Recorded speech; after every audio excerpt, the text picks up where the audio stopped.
Media एक समय mission हुआ करता था, समाज सेवा माना जाता था। मीडिया के साथ बिजनेस शब्द जुड़ गया। मीडिया के आड़ में, अखबारों के आड़ में, इलेक्ट्रॉनिक मीडिया, टीवी के आड़ में जो है आप गैर कानूनी धंधा करते रहें, ये तो किसी को भी स्वीकार्य नहीं हो। पत्रकारिता कर रहे हैं जो लोग, सच कर रहे हैं, सच बोल रहे हैं, उनको इतने ब्रेजन तरीके से, यानी जो नकाब जो ओढ़े हुए थे सरकार ने अब तक, ऐसा लगता है कि सारे पर्दे उठ गए हैं। ये ऐसी कंपनियां हैं, देखिए सहारा का तो आप जानते ही हैं कि सहारा ने अपना पूरा चैनल लेकर के आए, नेशनल भी और स्टेट में भी लेकर के आए, सभी राज्यों में। उसके अलावा न्यूज़ एक्सप्रेस करके आया। सरकार के भी जो वैक्सीनेशन को लेकर जो कमियां थी, दैनिक भास्कर अखबारों में छपी हैं, वहाँ पे कांग्रेस के अधिकारियों का ये कहना था कि मॉरिशस में जो इन्वेस्टमेंट किया गया उसके लिए सरकार से परमिशन नहीं दी।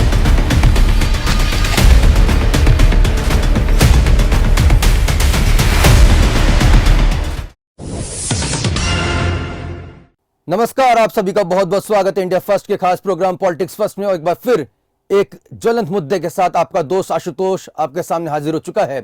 दैनिक भास्कर ग्रुप पर रेड हुई है और इस रेड के बाद जबरदस्त बवाल मचा हुआ है। पूरी की पूरी मीडिया बिरादरी की बात करें तो दो उसमें खेमों में बंट चुकी है। एक खेमा कह रहा है कि यह मीडिया की स्वतंत्रता पर हमला है और दूसरा खेमा कह रहा है कि अगर मीडिया हाउस दूसरे धंधों में लिप्त है और उन धंधों में, उन बिजनेस में अगर वो कोई गलत काम करता है, टैक्स चोरी करता है, तो सरकार को इसकी जांच करने की पूरी इजाजत है। हालांकि चूंकि ये इस मुद्दे पर कहीं ना कहीं राजनीति गहरानी थी, लिहाजा विपक्ष ने सरकार पर हमला बोला, कहा कि आप फ्रीडम ऑफ एक्सप्रेशन का यहां पर उल्लंघन कर रहे हैं, उसको दबाने की कोशिश कर रहे हैं। लेकिन अगर हम बात करें तो इससे पहले भी, अगर 1975 की हम बात करें तो देश में आपातकाल भी लगा था। उस समय कांग्रेस की, इंदिरा गांधी की सरकार थी और उस वक्त भी बात उठी थी कि क्या मीडिया को दबाया जा रहा है।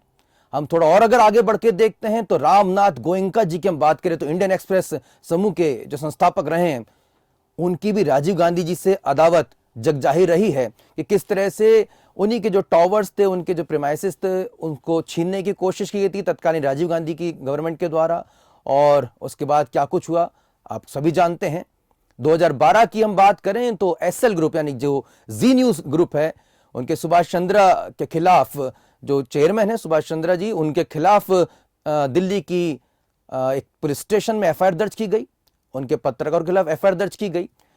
तभी भी इस तरह की बातें शुरू हुई थी। और हाल ही में रिपब्लिक भारत न्यूज चैनल के जो एडिटर इन चीफ हैं अर्नब गोस्वामी, उनके खिलाफ जब कार्रवाई हुई तब भी ये बात उठी थी। उस समय भी दो खेमों में पूरा का पूरा मीडिया और पॉलिटिकल प्रीमाइसेस सब बट गए थे कि क्या वाकई में अर्नब गोस्वामी ने जो किया है उस पर अगर कार्रवाई होती है तो वो मीडिया की एक्सप्रेशन ऑफ फ्रीडम यानी कि उनकी स्वतंत्रता पर हमला है या नहीं है। ये तमाम ऐसे सवाल हैं जिसमें जानना बेहद जरूरी है। तो एक बार फिर हमारे जाने पहचाने गेस्ट श्री वरिष्ठ पत्रकार और राजनीतिक विश्लेषक के अग्निहोत्री जी को मैं आमंत्रित कर रहा हूं। आपका बहुत बहुत स्वागत है सर। नमस्कार सर, आप वरिष्ठ पत्रकार हैं और एक जब हम अपनी ही बिरादरी को लेकर चर्चा करते हैं तो थोड़ी चर्चा गंभीर हो जाती है, क्योंकि हम उस वक्त अपने ही कहीं ना कहीं आईना को देखने की कोशिश करते हैं जिसमें हम अपने आप को रोजाना देखते भी रहे हैं, खुद उसके हिस्सा भी रहे हैं। लेकिन ये सवाल जब मैं आपसे टॉस कर रहा हूँ, आपसे पूछ रहा हूँ, तो मैं ये जानना चाहूँ, क्योंकि आप लंबा एक आपका इतिहास है, पत्रकारिता का आपका पूरा आपका एक करियर रहा है। मीडिया एक समय मिशन हुआ करता था, समाज सेवा माना जाता था। मीडिया के साथ बिजनेस शब्द जुड़ गया, आगे आते थे कि ये मीडिया एक व्यवसाय है, मीडिया एक बिजनेस है। क्या हम इसी के ही ये कहा जा सकता है कि आफ्टर स्ट्रोक देख रहे हैं, इस तरह की भूकंप के झटके जो हैं वो इसी शब्द की वजह से कि मीडिया एक बिजनेस बन चुका है? हाँ, देखिए आशुतोष, आपने जो बात की कि मीडिया, पत्रकारिता एक प्रोफेशन, मिशन के रूप में आज़ादी के समय जब आंदोलन चल रहा था तो उसको लिया गया था। गांधी जी ने स्वयं अखबार निकाला और भी जो आज़ादी के दीवाने थे उन्होंने अखबार निकाला और एक मिशन था देश को आज़ादी दिलाना। उसके बाद फिर पत्रकारिता का मिशन हो गया कि किस तरह देश को आगे बढ़ाना, कौन सी ऐसी बातें हैं जिनको आगे लेकर के आया जाए और देश आगे बढ़े, उसको सपोर्ट मिले, जनता तक बात पहुंचाई जाए। तो यही एक माध्यम, वैसे तो संविधान में तीन ही स्तंभ हैं, कार्यपालिका, विधायिका और न्यायपालिका। लेकिन एक अघोषित हमको एक चौथा स्तंभ बताया गया कि साहब मीडिया जो है वो लोकतंत्र का चौथा स्तंभ है, लेकिन संविधान में उसको मान्यता नहीं है, ये एक अलग बात है। तो जो आप बात कर रहे हैं कि क्या इस तरह के जो छापे हैं इनकम टैक्स के, ईडी के या दूसरे और जो एजेंसीज़ हैं, केंद्रीय एजेंसीज़ हैं जो आर्थिक लेन देन पर जो नज़र रखती हैं, और इस तरह के छापे यदि किसी मीडिया हाउस पर पड़ते हैं तो क्या वो अभिव्यक्ति की स्वतंत्रता पर छापे हैं? तो मेरा ये मानना है कि कोई मीडिया हाउस, क्योंकि आपने बीच में सुना होगा कितनी ही चिटफंड एजेंसियां हैं, चिटफंड कंपनियां थीं जो लोगों के पैसे इकट्ठे किए उन्होंने, और भारी मात्रा में पैसे इकट्ठे किए और वो गायब हो गई। और कुछ गायब भी नहीं हुई, उन्होंने बड़े बड़े मीडिया हाउस खोल लिए और लोगों के पैसे नहीं लौटाए जी।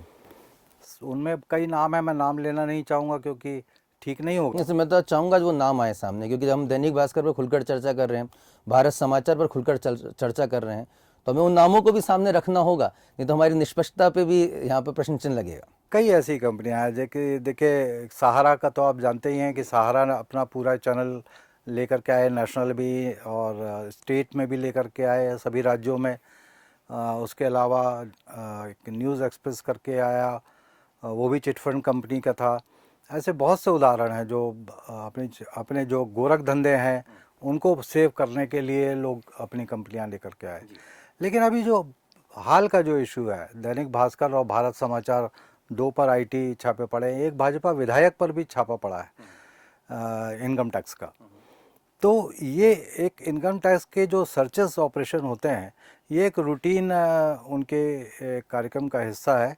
लेकिन वो जो ये छापे डालते हैं उनके पास गुप्त सूचनाएं होती हैं, कोई मुखबिरी होती है, कोई जानकारी होती है जिसके आधार पर वो छापे की कार्रवाई करते हैं। लेकिन यदि जो सवाल उठाया जाए कि साहब क्या इसके आड़ में, मीडिया हाउस के संचालन के आड़ में, क्या आपको किसी प्रकार की गैर कानूनी काम करने के लिए की स्वतंत्रता मिल जाती है, और फिर एक ऐसा तबका खड़ा हो जाता है जो ये कहता है कि साहब ये तो अभिव्यक्ति की स्वतंत्रता पर हमला है। हम भी कहते हैं कि मीडिया फ्री होना चाहिए, उस पर किसी प्रकार का दबाव नहीं होना चाहिए। लेकिन सवाल जहाँ तक देश के कानून का आता है, तो मीडिया के आड़ में, अखबारों के आड़ में, इलेक्ट्रॉनिक मीडिया, टीवी के आड़ में जो है आप गैर कानूनी धंधा करते रहें, ये तो किसी को भी स्वीकार्य नहीं होगा। तो ये जो छापे जो डाले गए वो बहुत, हमें लगता है कि जो भी पक्ष सामने आ रहे हैं, जो कह रहे हैं, जो इसके समर्थन में है, जो इसके खिलाफ है, जो समर्थन में है वो कह रहे हैं कि साहब यदि इन्होंने टैक्स की चोरी की है और कोई मामला यदि बनता है तो ये छापा सही है। दूसरी तरफ एक मीडिया का वो भी पहलू है जो ये कह रहे हैं, पक्ष है, वो ये कह रहे हैं कि साहब ये अभिव्यक्ति की स्वतंत्रता पर हमला है, क्योंकि दैनिक भास्कर ने कोरोना काल की दूसरी लहर में जिस तरह की कमियां सरकार की उजागर की थी, जलती हुई चिताएं दिखाई थी, बहुत ही ज़बरदस्त रिपोर्टिंग की इसमें दैनिक भास्कर। गंगा में बहते हुए जो शव थे। अच्छा, इसमें सिर्फ एक बात और है, ये बताया जा रहा है कि साहब केंद्र सरकार के खिलाफ या भाजपा शासित राज्यों के खिलाफ दैनिक भास्कर ने ज़बरदस्त रिपोर्टिंग की है, या कहा जाए कि खिलाफत में रिपोर्टिंग की है। दैनिक भास्कर ने राजस्थान सरकार की भी कमियों को उजागर किया है वहाँ के, क्योंकि देखिए हम समूह की बात करते हैं तो हमारे साथी जो पत्रकार हैं, हमें उनकी मेहनत को भी यहाँ पर सलाम करना चाहिए, जो कहीं ना कहीं भले ही उस ग्रुप से जुड़े हैं, उसकी दूसरी गतिविधियों के बारे में हो सकता है उनको जानकारी भी ना हो कि उनका ग्रुप क्या कर रहा है या अच्छा या बुरा क्या कर रहा है, लेकिन वो पत्रकारिता का पेशे को पूरी निष्पक्षता से हमारे जो पत्रकार बंधु निभा रहे हैं। राजस्थान सरकार के भी जो वैक्सीनेशन को लेकर जो कमियाँ थी दैनिक भास्कर अखबारों में छपी हैं, वहाँ पर कांग्रेस की गवर्नमेंट है, और निश्चित तौर पर उत्तर प्रदेश में भी, मध्य प्रदेश में भी, केंद्र सरकार की भी काफ़ी जो अगर कहीं मिसमैनेजमेंट हुआ है तो दैनिक भास्कर ने अगर पिछले दिनों अगर बात करें 6 महीने में तो बहुत ही आक्रामक रिपोर्टिंग की है। देखिए ना, राज्य सत्ता के खिलाफ की बात नहीं कर रहा हूँ मैं जहाँ पत्रकारिता की बात करता हूँ तो पत्रकारिता की बात में ये नहीं कहता कि राज्य सत्ता के खिलाफ। और जितना हमने पढ़ा है, जो भी अध्ययन किया है, उसके मुताबिक मीडिया को एक परमानेंट अपोजिशन कहा जाता है, कि मीडिया जो है वो परमानेंट अपोजिशन है, चाहे भारतीय जनता पार्टी की सरकार हो, चाहे कांग्रेस की सरकार हो, चाहे तृणमूल की सरकार हो या किसी भी पार्टी की सरकार हो, मीडिया एक परमानेंट अपोजिशन है। क्यों कहा गया अपोजिशन? क्योंकि जो सरकार की कमियां हैं, जो व्यवस्था की कमियां हैं, जो आप अपनी नीतियों को ज़मीन तक ले जा रही है सरकार, उनकी कमियां निकालना, उनको बताना कि कहाँ सरकार गलत है और वो कहाँ ठीक किया जा सकता है। उसका एक एंगल ये भी है कि हम केवल आलोचना के लिए आलोचना नहीं बता रहे, हम बता रहे हैं कि साहब यहाँ कमियां हैं और आप जो बता रहे हैं उसमें और जो वास्तविकता के आंकड़े हैं उसमें अंतर है। तो ये बताना मीडिया का काम है।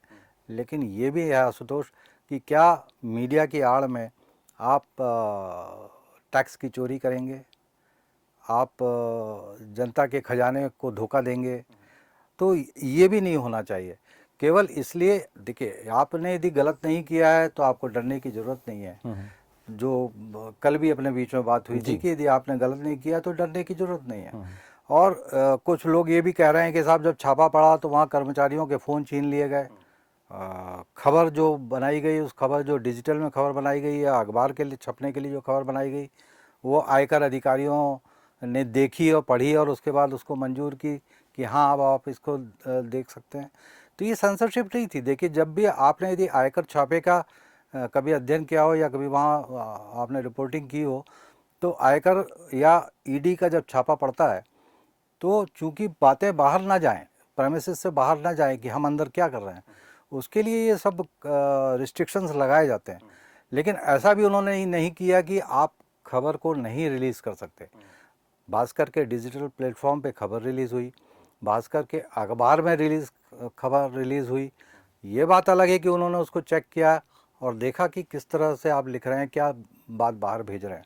तो ये जब इस प्रकार की कानूनी कार्रवाई होती है तो ये थोड़ी सी देर के लिए वो रिस्ट्रिक्शन लगते हैं कि अंदर से बाहर कोई ना आ सके और बाहर से कोई अंदर से कोई बाहर ना जा सके। इस तरह के रिस्ट्रिक्शंस उनके कानूनी कार्यवाही के लिए बहुत ज़रूरी होते हैं ताकि बात बाहर ना जाए। सर, मैं अभी इसमें यूट्यूब पे सर्च कर रहा था तो काफ़ी यूट्यूबर्स ने उत्तर प्रदेश के इलेक्शन के दौरान जो भास्कर ने अपने बैनर्स लगाए थे, होर्डिंग्स लगाई थी कि अब ना यादव की बारी, ना माया रानी की बारी, अब होगी सच्चाई। तो कहीं ना कहीं मायावती जी और अखिलेश यादव जी पे इनडायरेक्टली अटैक किया गया था और उससे एक ऐसे मैसेज जा रहा था कि भाई ये दो जो हैं वो ख़राब हैं और तीसरा जो है वो अच्छा है। तीसरे का नाम नहीं लिखा था, लेकिन हम उत्तर प्रदेश की सियासत से हम अगर वाकिफ़ हों तो अगर तीसरी अगर सबसे बड़ी पार्टी वहाँ पर है तो या तो बीजेपी है, कांग्रेस है, तो सपा और बसपा के अलावा। तो कहीं ना कहीं एक फेवरिज्म वहाँ पर लिया गया। इसको यूट्यूबर्स ने यहाँ पर हमारे स्क्रीन पर आप देख सकते हैं, वो बैनर्स भी इस समय आपको दिख रहे होंगे, तो यूट्यूबर्स ने उसको हाईलाइट किया है। और कई लोग ये भी कहने के भाई अर्नब गोस्वामी के वक्त तो कहा गया था नहीं जो हुआ वो सही हुआ, एक बड़ा तबके जो हैं उसने सपोर्ट किया था, नहीं ये मीडिया की स्वतंत्रता पे हमला कैसा हुआ। और कुछ कांग्रेसियों की भी ट्वीट्स में यहाँ पे आपको फ्लैश करके दिखा रहा हूँ जिसमें उन्होंने कहा है कि भाई वैसे तो तुम भी ठीक नहीं हो। अब्बास हफीज़ जी का कांग्रेस के प्रवक्ता हैं, उनका है वैसे तुम भी ठीक नहीं हो लेकिन पिछले 6 महीने से ठीक काम कर रहे थे, लिहाजा हम सपोर्ट कर रहे हैं। तो यानी कि विपक्ष भी कहीं ना कहीं सेलेक्टिव जो है, अगर आप उनकी लाइन में चल रहे हो तो आप अच्छे मीडिया हाउसेज हो, नहीं हो तो मतलब अगर उनकी लाइन पे नहीं चल रहे तो आपको बिका हुआ या मोदी मीडिया कहा जाता है। और एक बात और सर, आपने गौर की होगी, लगातार विपक्ष ये कह रहा है कि पूरा देश का मीडिया बिक चुका है, वो मोदिफाइड मीडिया हो गया है, गोदी मीडिया हो गया है। और अचानक से इस तरह की रेड होती है तब आप कहते हो नहीं हाँ ये अच्छे थे क्योंकि इनके खिलाफ रेड हो गई है। तब तक या तो फिर वो लिस्ट दे दें विपक्ष की, भाई कौन कौन, अभी से आप बता दीजिए कौन कौन आपके अच्छे लोग हैं, क्योंकि अभी तो आप सबको एक तराजू में तोल रहे हैं, जब रेड हो जाएगी तो वो लोग अच्छे हो जाएंगे। तो ये जो भ्रम की स्थिति और कहीं ना कहीं जो पत्रकारों और इस समय जो जनता के बीच में भी है कि क्या वाकई में मीडिया स्वतंत्र है और क्या वाकई में जो खबरें छप रही हैं वो किसी प्रभाव से मुक्त हैं पूरी तरह से और कोई एजेंडा उसके पीछे नहीं है। ये बहुत सारी ऐसी बातें हैं जो इस रेड के बाद और एक बार चर्चा में आ गई। आशुतोष, जब आप इतना खुल कर के बात कर रहे हैं तो ये मानने में गुरेज नहीं है। आज के समय में मेरी करीब 40 साल की पत्रकारिता हो गई, लेकिन आज के समय में ये मानने में गुरेज नहीं कि हम भी जो है यानी पत्रकारिता महकमा जो है वो भी किसी न किसी के पॉलिटिकल पार्टीज़ के हाथ के टूल बन जाते हैं। बिल्कुल बिल्कुल, क्योंकि उनके भी इंटरेस्ट होते हैं और हमारे भी इंटरेस्ट होते हैं। हमको अपना संस्थान चलाना है, हमको अपने कर्मचारियों को सैलरी देनी है और बहुत सारे इश्यूज़ होते हैं एक मीडिया हाउस को रन करने के लिए। तो उसके लिए भी हम टूल बन जाते हैं, फेवरिज्म करने लगते हैं, लोगों का साथ देने लगते हैं। लेकिन बदलते वक्त के साथ ये बहुत बड़ी मजबूरी हो गई है। एक जनसंपर्क विभाग के बहुत वरिष्ठ अधिकारी थे उनके पास विज्ञापन का विभाग था, और मेरे एक बहुत मित्र जो विशुद्ध पत्रकारिता करते रहे, कहीं नौकरी नहीं करते थे, खुद अपना अखबार निकालते थे, छोटा सा दैनिक अखबार ही था। जब वो विज्ञापन के लिए बात करने पहुँचे तो वो अधिकारी चिढ़ गए और उन्होंने कहा कि साहब, सरकार ने कहा था कि आपको अखबार निकालने के लिए। तो सवाल यह है कि यदि आप अखबार निकाल रहे हैं तो आपको उसके लिए रेवेन्यू चाहिए। रेवेन्यू कहाँ से आएगी? विज्ञापन से आएगी। विज्ञापन का सबसे बड़ा सोर्स जो है वो राज्य सरकार है जी। सरकार है, केंद्र की हो, राज्य की हो, सरकार है। उसके अलावा जो बाजार से जो आप विज्ञापन लेते हैं वो बड़ी मुश्किल है आपको निकालना। लेकिन सबसे सरल यह है कि आप जो सत्तारूढ़ पार्टी है उसके गुणगान करें, उसके बात आगे बढ़ाएं और उनको समझ में आए तो वो आपको विज्ञापन दें, उससे आपका संस्थान चलेगा। तो इसको और सर जनता क्योंकि इसको समझ रही है, और कुछ लोग जो सीधे तौर पर मीडिया से नहीं जुड़े हैं इस समय, के अग्निहोत्री जी ने बहुत बड़ी बात की है, बहुत ही साफ गोई से आपने बात रखी है कि किसी भी संस्थान को चलाने में, देखिए आज़ादी से पहले ये मिशन था, उस समय देश को आज़ाद करना लक्ष्य था, जो जैसा कि आपने बताया। उस समय अगर आपको याद हो तो पत्रकारिता में जो पत्रकार हुआ करते थे वो खद्दर का जो है कुर्ता पहना करते थे, एक झोला उनके बाजू में लटका होता था, एक पेन उनके पास होता था बस। और अगर कोई पत्रकार बन जाता था तो घर वाले कहते क्रांतिकारी बन गया है, यानी कि अब उसे अपने घर परिवार की कोई चिंता नहीं रहेगी, वो समाज के लिए काम करेगा और समाज के लिए वो मर मिटेगा, उससे कोई आर्थिक लाभ की अपेक्षा कोई नहीं करता था। लेकिन जैसे कि हमने बताया कि जब ये पत्रकारिता मिशन से एक बिजनेस बनी, जब मीडिया हाउसेस बने, एक बिजनेस के तौर पर मीडिया जो है स्टैब्लिश हुआ, पूरे विश्व भर में हुआ, तब कहीं ना कहीं उसको चलाने के लिए अर्थतंत्र यानी कि पैसे की जरूरत पड़ती है। ये पैसे का मुख्य स्रोत जैसे सर ने बताया वो सरकारें होती हैं, चाहे राज्य सरकार हो चाहे केंद्र सरकार हो। ये सिर्फ भारतवर्ष की बात नहीं, मैं नहीं कर रहा हूँ, आप विश्व के किसी भी जगह पर जाते हैं तो कहीं ना कहीं ये जो हम बात कर रहे हैं उसका कोई ना कोई छोटा रूप या बड़ा रूप देखने को मिलता है। और यहीं से आपसी इंटरेस्ट की शुरुआत होती है कि कौन किसके पक्ष में क्या बोल रहा है, परसेप्शन क्या बनाया जा रहा है, उसमें कहीं ना कहीं हेरफेर होता आया है। जो नहीं करते उनको साधुवाद है, हम ये नहीं कह रहे हैं कि सभी इस खेल में शामिल हैं। जो इंडिपेंडेंट जर्नलिज्म को सपोर्ट करते हैं वो ऐसे लोग भी मौजूद हैं, ऐसा नहीं कि सभी इस चक्र में फंस जाते हैं। कुछ लोग निष्कलंक होकर आगे बढ़ते जाते हैं, उनके सामने मुश्किलातें भी आती हैं, वो मेहनत करके आगे भी बढ़ते हैं, तो उनको हम सलाम करेंगे। लेकिन जब बिजनेस की हम बात करते हैं, मीडिया एक बिजनेस हो जाता है, तब उस बिजनेस में कहीं ना कहीं अगर कोई गलती होती है तो इस तरह की रेट्स होती हैं, इसके परिणाम क्या निकलते हैं, फिर उसको काफ़ी चीज़ें जोड़ ली जाती है सर, जैसा कि अभी हो रहा है। जैसे हमने शुरुआत में बताया था कि इससे पहले भी ऐसा नहीं है कि मीडिया हाउसेज में पहले इस तरह की रेट्स नहीं हुई हो, नहीं हुई। मीडिया मालिकान पे किस रेट हुई है? देखिए, मैं आपको अभी ताज़ा जो जिस विषय पर बात चल रही है कि भास्कर में या भारत समाचार में जो आईटी के छापे पड़े, उसकी बात चल रही है। कहीं हम बहुत ज़्यादा हड़बड़ी में तो नहीं है। मुझे जो शंका होती है कि हम कहीं बहुत जल्दी हड़बड़ी में तो नहीं है सरकार को कटघरे में खड़ा करने के लिए। क्या हम इंतजार कर सकते हैं कि आईटी ने जो छापा मारा है उसके क्या आउटपुट हो सकते हैं, क्या रिजल्ट आएगा? कहीं बहुत ज़्यादा जल्दी में राजनीतिक पार्टियां जो विपक्ष में हैं, क्या बहुत जल्दबाजी में वो जो सरकार को कटघरे में खड़ा करना चाहते हैं? हम सच्चाई से एकदम से आंख बंद करने की कोशिश तो नहीं कर रहे हैं कहीं। ये भी एक विचार का विषय है। मेरे पास कुछ कोट्स हैं, यदि आप इजाज़त दें जी सर।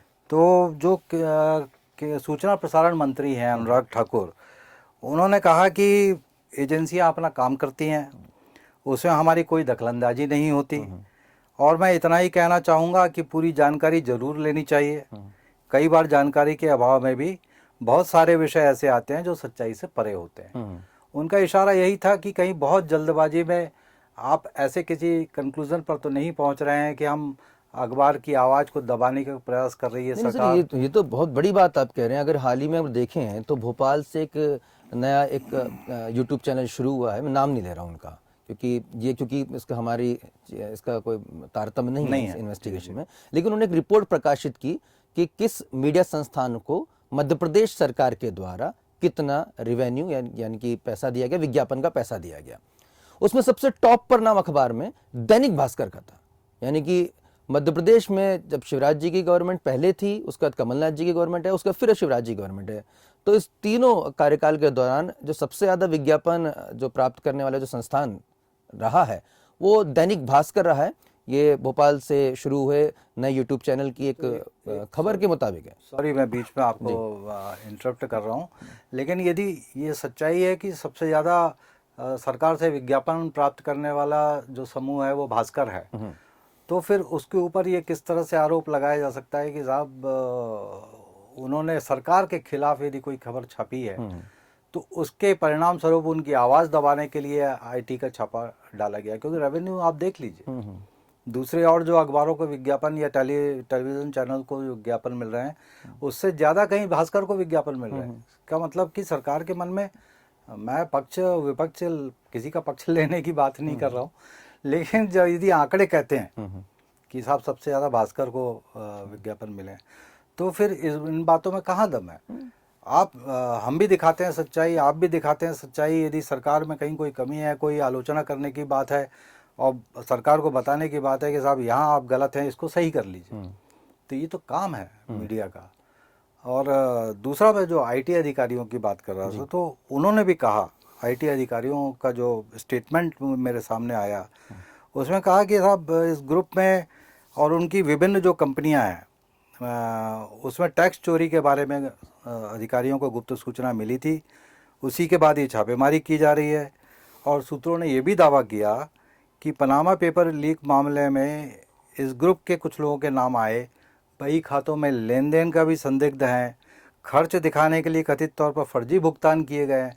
मैं किसी के खिलाफ या उसकी बात नहीं कर रहा हूँ, लेकिन जो आईटी विभाग के अधिकारी खुद अपने स्टेटमेंट में ये बात कह रहे हैं, तो यदि कोई गलत लेन देन हुआ है आशुतोष और उसमें टैक्स का इवेक्शन हुआ है, आप भी जानते हैं कि इन्हीं टैक्स के पैसों से जो है विकास के काम सरकारें करती हैं। तो यदि आप इस तरह का कोई काम कर रहे हैं तो कोई बुराई नहीं है कि भाई जांच हो जाने दीजिए, यदि आप पाक साफ हैं तो बात सामने आ जाएगी। बिल्कुल सही बात है। और इस प्रोग्राम का मकसद ये कदापि नहीं है कि हम कह रहे हैं कि साहब दैनिक भास्कर गलत है या दैनिक भास्कर सही है। हमारी देश की जो इन्वेस्टिगेशन एजेंसीज हैं और संविधान में उनको पूरी ताकत दी गई है, तो वो अपनी जांच करेंगी और जांच के बाद जो भी पहलू सामने आता है, निश्चित तौर पर अगर कुछ गलत नहीं हुआ तो कुछ गलत सामने भी नहीं आएगा, और अगर कुछ है तो पेपर्स में सामने आएगा। दैनिक भास्कर में इतना बड़ा समूह, इतने सारे पत्रकार उनसे जुड़े हुए हैं, और निश्चित तौर पर अगर कोई भी गलत जानकारी इनकम टैक्स डिपार्टमेंट या कोई इन्वेस्टिगेशन एजेंसी अगर करने की कोशिश भी करता है तो विद्वान लोग वहां मौजूद हैं जो उसकी बिल्कुल बाल की खाल निकाल सकते हैं और आशुतोष सक्षम है। आईटी के सूत्र यहाँ तक बता रहे हैं कि मॉरिशस में जो इन्वेस्टमेंट किया, जी देखिए अब सूत्रों का कहना है, मीडिया हमेशा सूत्रों के उस पे आधार पे बात करता है, तो मॉरिशस में जो विभिन्न संस्थाओं में शेयर, प्रीमियम और निवेश के जरिए जो पैसा पहुंचाया गया, मतलब निवेश किया गया, उसके लिए आईटी अधिकारियों का ये कहना है कि साहब सरकार से उसकी परमिशन नहीं ली गई। जब देश का पैसा आप विदेश में कहीं इन्वेस्ट कर रहे होते हैं तो आपको सरकार से अनुमति लेनी होती है। आपने एफडीआई के बारे में भी सुना होगा कि फॉरेन डायरेक्ट इन्वेस्टमेंट के लिए कोई भारत की कोई कंपनी एफडीआई लेना चाहे तो उसके लिए परमिशन लेनी होती है, क्योंकि विदेशी मुद्रा का मामला सब होता है। तो आईटी अधिकारियों का ये कहना था कि मॉरिशस में जो इन्वेस्टमेंट किया गया उसके लिए सरकार से परमिशन नहीं ली गई। तो ये सब तो ऐसी चीज़ें हैं ना आशुतोष, आप भी मानेंगे, और मुझे लगता है मीडिया में जो ये हो हल्ला मचा रहे हैं वो भी ये मानेंगे कि साहब यदि आपने कुछ गलत किया है तो उससे सज़ा तो आपको भुगतनी ही पड़ेगी और देश के सामने लाना ही पड़ेगा कि कहाँ गलत हुआ है, कहाँ गलत हुआ है। देश के सामने आना बेहद ज़रूरी है। और मीडिया, जब हम किसी के पुरानी कहावत है, अगर हम किसी के खिलाफ एक उंगली उठाते हैं तो 3 उंगली हमारी तरफ भी होती है। और इसी वजह से मेरी भी और मेरे तमाम मीडिया साथियों की, हम सब की भी एक बड़ी जिम्मेदारी बनती है। हम ये नहीं कह सकते कि पूरी तरह से हम 100% सही हैं, या हम जो भी व्यवहार करते हैं, कोशिश की जानी चाहिए कि हम सही व्यवहार करेंगे। जनता के सामने कुछ तस्वीर पेश कर रहे हैं, हो सकता है इस दौरान हम स्वयं भी गलतियां कर बैठें, हो सकता है कि इस दौरान हम पर भी उंगलियां उठें, हो सकता है कि हम पर भी जांच बैठे, हो सकता है हम भी आरोपों के घेरे में आए, तो इसका सामना करना होगा। आशुतोष गलत करेंगे तब जी, यदि आप गलत करेंगे तो आप सवालों के घेरे में आएंगे जी, और यदि आप सारा कुछ कानूनी रूप से करते हैं, सारे नियम कायदे कानून का पालन करते हैं, तो आप किसी भी तरीके से किसी भी जांच के घेरे में नहीं आएंगे। बिल्कुल। अगर आप सही हैं और कानूनी जिस देश में आप रहते हैं उस देश के कानून का पालन करते हैं तो आप बिल्कुल जांच के घेरे में नहीं आएंगे। और देखते हैं आने वाले दिनों में क्या कुछ इस इनकम टैक्स रेट्स पे सामने आता है, लेकिन कोशिश हमने की है कि इस पूरी इनकम टैक्स रेट पे जो कि दैनिक भास्कर समूह और भारत समाचार चैनल पर हुई है उस पर एक निष्पक्ष अपनी राय रखने की। आपको हमारे प्रोग्राम कैसे लगा, आपको हमारी राय, हमारी चर्चा कैसी लगी, हमें आपके कमेंट्स का इंतज़ार रहेगा। आप हमारे YouTube चैनल को ज़रूर सब्सक्राइब करें। हमारे डिस्क्रिप्शन में हमारा UPI नंबर भी मौजूद है। अगर आपको उचित लगे तो आप हमारी इस इंडिपेंडेंट जर्नलिज्म को सपोर्ट ज़रूर करें और अपने दोस्त आशुतोष को इजाज़त दें। एक नए मुद्दे के साथ हमारा ये चैनल एक बार फिर आपके सामने हाजिर होगा। तब तक लिए नमस्कार।